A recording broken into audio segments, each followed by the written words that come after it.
My girlfriend won't stop comparing herself to an old friends with benefits of mine, and now it feels like a self-fulfilling prophecy that I'll leave her because she thinks she's not good enough. Posted by you/Keem_throwaway21. My girlfriend, Melissa, 26F, and I, 26M, have been dating for a little less than 2 years. It's been an amazing relationship, admittedly my only one, but I am really happy with her. We are both in PhD programs at the same university, where we met, but in different STEM fields. We've been considering moving in together, getting pets, and overall, I'd say our relationship is pretty serious. She has even mentioned getting married before. I can definitely see a future with her, but it's still a bit early for me. Right now, I'd like to focus on my research and securing a future that can support both of us. She took that kind of harshly, but I just wasn't ready to commit to something like that yet. That was the only bump we've had until Natalia entered the picture again. Some background info: Natalia and I went to the same college for undergrad. She studies the same branch of biology that my current girlfriend studies and is a year younger than I am. We were in the same science-related clubs and a professional fraternity together and quickly became very close friends, as Natalia and I had extremely similar personalities and interests. We spent weekends together and were each other's dates to all formal events, but we never dated, even though we both liked each other and slept together. We were just too scared to ask the other what they wanted. It sounds silly and immature, but that's just what happened. We were essentially friends with benefits for 2 years, but we always knew that we had very different plans for the immediate future.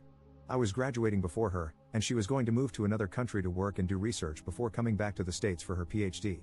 It was kind of an unspoken recognition that when I graduated, we were going to go our separate ways, but we always joked that maybe we would run into each other again since we had the same dream school for grad school. We tried to remain in contact when I left, but it was just too hard on both of us. We missed each other but were busy with our own lives, and eventually, we stopped talking. No hard feelings, it happens. We moved on. That was almost 5 years ago. Before Melissa, I used to wonder if Natalia and I could have made it together, but now that I have a girlfriend, that hasn't popped into my head at all. I am happy now, or at least I was. Last year, Natalia was accepted into the PhD program at my university. It's the same dream school we talked about years ago. I didn't know this until a little over half a year ago. One day, my girlfriend came over because she was really upset. I will spare most of the details, but basically, a professor in her department had told her that he had room for one more grad student to join him on one of his research trips to South America the following summer. My girlfriend really thought he was going to pick her because they had a pretty good relationship, but he had met with her and told her that there was a new grad student who already had experience with this particular species, worked with the South American university he was collaborating with, and spoke Spanish. She was denied the position, and I tried to explain to her that some people just have different expertise. Over the next month, she would tell me more and more about this new grad student, how everyone who met her practically fell in love with her or found her extremely interesting, how she was super cool, how people fawned over her, etc. It made my girlfriend extremely sad because she has always had issues with insecurity and feeling like she has to try extra hard for people to think she's worth anything. I tried to tell my girlfriend that she is great at what she does and to stop comparing herself to other people because it just makes her upset, but she said, "No op. You haven't seen her yet. She's extremely smart, she's been all over the world, she's a literal 10. Natalia is utter perfection." I kind of froze at that moment because somehow I immediately knew this was my friend. I kept trying to tell my girlfriend all the ways I admired her, but I realized it wasn't helping, so all I would do was listen to her and be someone she could vent to. I admit I was curious, but I didn't want to complicate things for Melissa, so I didn't try to contact Natalia or find out if it was even her. A few weeks later, however, I ran into her at a cafe on campus. It was really great to see her again. We sat together for about an hour and a half, just catching up with one another.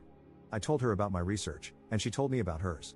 She had accomplished so much for herself in the few years since I had seen her last, and I was so happy for her.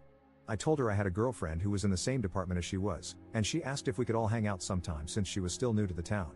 Natalia seemed really excited and not at all disappointed. We exchanged numbers and parted ways. It felt evident to me that we had moved on. Whatever romantic feelings we had for each other were purely platonic now. We were both doing very well and genuinely happy. That night, I told my girlfriend that I ran into Natalia and she was actually a really good friend of mine from college. I knew my girlfriend felt really insecure at work and in the lab, and I did not want her to feel threatened within our relationship. I suggested we all have lunch sometime so she could meet her because I actually thought they could get along. My girlfriend was kind of taken aback and immediately started asking me if I ever liked Natalia, if she was my ex, and if we dated. I said no, we never dated, we were only friends, but I did like her a lot. I reminded her that this was 4 years ago and that I have not thought about her at all since I started dating her. My girlfriend left the house for the night because she said she was really stressed and didn't want to think about it right now. I felt like I had done something wrong and decided I wouldn't mention Natalia again. Ever since that night, my girlfriend would ask me really strange questions, like if I thought she was smart enough. Of course, I think she's smart. The university we are at is one of the best in the nation. She then said, "Well, you and Natalia went to XY Ivy League University for undergrad, and I went to XY State University, so she's clearly beat me both times." I was appalled and told her there is no competition. I am with you. It doesn't matter where you went to undergrad, look at where you are now. She just wouldn't stop talking about how much more experience Natalia has and how much better her resume probably looks. She would ask me this multiple times, and it really upsets me to see how much she works herself up over these things. What's worse is when she compares her looks to Natalia's. Lately, Melissa will not stop complaining about how pale she is, how easily she sunburns, how short her hair is, how nothing fits her well. She says, "I wonder how Natalia stays so skinny. I wish I was mixed like Natalia. Natalia is so exotic looking. I always tell her how beautiful she looks and how attractive I find her. Melissa is beautiful. I love everything about her, even though she doesn't. I would never say this to Melissa, it's even difficult to write, even though Melissa has said it to me, but Natalia is definitely a more conventionally attractive woman in terms of arbitrary societal beauty standards. But that doesn't matter to me. I don't love my girlfriend just because of her looks, but it's so difficult to convince someone that you find them attractive when they want to jump out of their own skin. I have caught Melissa stalking Natalia's Facebook profile, Instagram, and lab page. It's ridiculous. I can't understand why she does it when it gets her so upset. Melissa isn't fat at all, but lately, she has been rejecting me when I try to initiate bedroom intimacy because she feels fat or not attractive enough, and I think this is due to the aforementioned insecurities. I try to talk her through them, but it always ends with the same conclusion, and she says, "I'm sorry, I'm not good enough. I only talk to Natalia in the cafe. We have lunch together maybe twice a week, but we never plan it. I have always eaten lunch at the same time in the same place, and Natalia will come in every few days. When she does, we sit together for about an hour and talk. Occasionally, she will text me before lunch, asking if I'm there or planning on going there, and that's the only time we text or talk outside of the cafe. I feel like this is an appropriate amount of communication for two friends. I feel bad for never being able to hang out with her, but I know it would upset Melissa. There have been a few times when Melissa has joined me in the cafe, and Natalia has sat with us. Honestly, Melissa is straight up rude to her. At first, I think she tried to be nice but just got too upset. She either remains silent or responds with really short, cold answers. It makes me really sad because I know Melissa is struggling with insecurities, but Natalia is a really good friend of mine who has only been nice to me. She has invited me and Melissa out numerous times, and each time Melissa declines. I once told her I was going to attend a comedy show with Natalia. It was a comedian I once took Natalia to see in college, and Melissa broke down, so I decided I would never go anywhere with Natalia unless Melissa was there too. Some of you might say, why don't you just stop talking to Natalia? Is she more important than your relationship with Melissa? I don't really know what to do.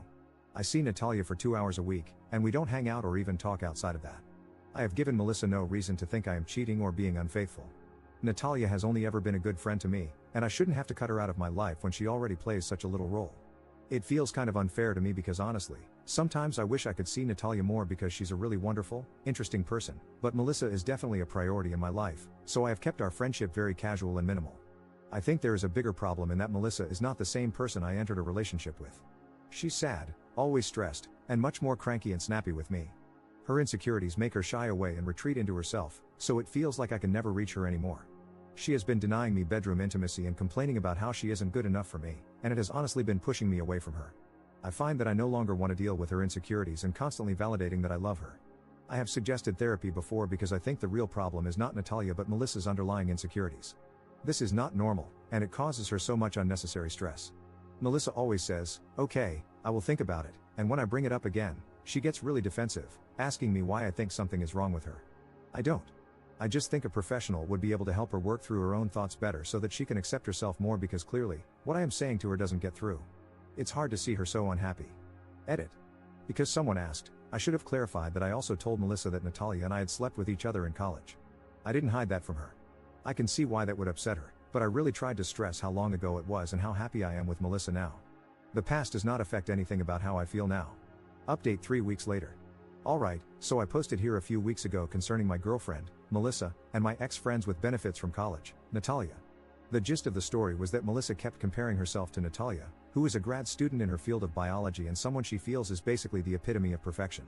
It got to the point where Melissa would spend hours staring at pictures of Natalia, and every time I tried to be intimate with her, she would shut me down, saying she wasn't good enough. I got a lot of criticism in the last post because Natalia and I ate lunch together a few times a week, but as many commenters suggested, I now eat at a different place and no longer see Natalia. I think Natalia took the hint, and we haven't spoken since I posted that. Anyway, I'm posting now because I feel Melissa's obsession with Natalia hasn't gotten any better, and she did something that I'm not sure I can forgive. When I graduated from college, my mom made me a photo album of pictures of me and my friends doing all the typical things college students do. It means a lot to me because I rarely see my old friends, and, unfortunately, one of them passed away. These photos are cherished memories for me. Yesterday afternoon, I received a Facebook message from my late friend Dan's mother. She asked if I had any pictures of Dan from our fraternity events. We were in the same professional fraternity. I told her I did and that I would scan and send them to her. When I looked through my album, I was shocked to find that a few pictures in which Natalia appeared had been cut. Some were just of me and her, while others were group photos. After flipping through a few more pages, I found one that broke my heart. It was a picture of Natalia, Dan, and a few other friends during one of our fraternity formals. I kept searching through the album and found that about 12 pictures had been cut, 3 of which included Dan. It felt like I had swallowed a pound of rocks, and I was honestly just so angry. I knew it had to be Melissa because I would never have done this. I sent the uncut pictures to Dan's mom and texted Melissa, asking if she was still on campus so we could meet. When I saw her, I asked why she had cut my photos. She played dumb, saying, "What are you talking about?" but her expression gave her away. I was furious. I told her it was extremely disrespectful and that she had no right to destroy them. I explained that some of the pictures she had cut were of my late friend, and now those memories were ruined. She immediately started crying and apologizing, saying she didn't know what came over her. She even said she still had the pictures of Natalia and could put them back together. I felt like I was going to explode, so I just excused myself and left. Melissa has been blowing up my phone, but I haven't read any of the messages or listened to the voicemails. I feel so drained. I know I got a lot of criticism on my last post, and some of you may think I had this coming. I can't convince you of how hard I've tried to make Melissa feel like she's the only girl I want to be with. No matter how many times she's asked if she's pretty, if I find her attractive, or if I think she's smart, I always tell her how amazing she is, but it's never enough. Maybe I should never have spoken to Natalia when I found out she was attending the same university as me, but I don't think that gives my girlfriend the right to destroy my property. The album has literally sat on my shelf for years. It's not like I look at it every day or fawn over my ex. I've never even shown it to Melissa, so she must have been snooping through my belongings. Honestly, I wouldn't even care about that if she hadn't destroyed pictures of my dead friend out of petty jealousy. I just feel exhausted. I feel like I'll never make Melissa happy. I could have done things differently, sure, but I feel like she never tried to work on her insecurities or build confidence in herself either. Second update 10 months later. Dang, I can't believe I remembered the password to this account, but here we are. This time, it's not really about me, but I thought it would be most appropriate to post on my account since it's related to my ex-girlfriend, Melissa, whom I've posted about twice before. Feel free to look through the history. My ex, Melissa, was very jealous of my old friends with benefits / her colleague Natalia. Her obsession was extremely unhealthy, and she did something to me that I considered unforgivable, which led to our breakup. That was 8 to 9 months ago, and since then, Natalia and I have rekindled our friendship. She knows why Melissa and I broke up and felt very guilty, but she was always a good friend to me, and I like having her in my life. I know I'll get a lot of flack for this and that people will say they saw it coming, but whatever. I'm not asking for judgment. What's done is done, and I thought we had all moved on. Last month, Natalia, a few friends, and I were out playing billiards. As I was giving Natalia and her roommate a ride home, her roommate said, "Anne, did you tell him about the thing?" Natalia responded no, and her roommate pressed her, but she stayed firm. I texted Natalia later to see what was going on, but she assured me it was nothing. This past week, her roommate called me and asked if we could meet up. She sat me down and said she thinks my ex-girlfriend is stalking Natalia. I was taken aback but not completely shocked by this accusation, given Melissa's past. She told me it started with obvious fake Facebook profiles sending friend requests and vile hate messages. Then, Natalia began receiving calls from random numbers claiming to be following up on Craigslist escort ads with her name, picture, and number. Her roommate knew about the picture situation and immediately suspected Melissa. That was a few months ago. Last month, Natalia and some friends were returning from the movies when a guy in Melissa's grad school cohort noticed a car parked along Natalia's street and said, "Hey, what's Melissa doing here?" This freaked Natalia out because she had seen that car parked there several nights a week for the past 3 months. This was the thing she didn't want to mention to me. This week, her growth chamber was contaminated. Apparently, someone let disease-carrying aphids into a few sections of the greenhouse, ruining a few of the grad students' crop/plant experiments. I'm not a biologist, so I don't know the details. It was a big deal for the grad students, who now need to restart their experiments, including Natalia. However, her principal investigator thought it was likely an undergrad who forgot that you're not supposed to enter the greenhouse after being in the aphid room.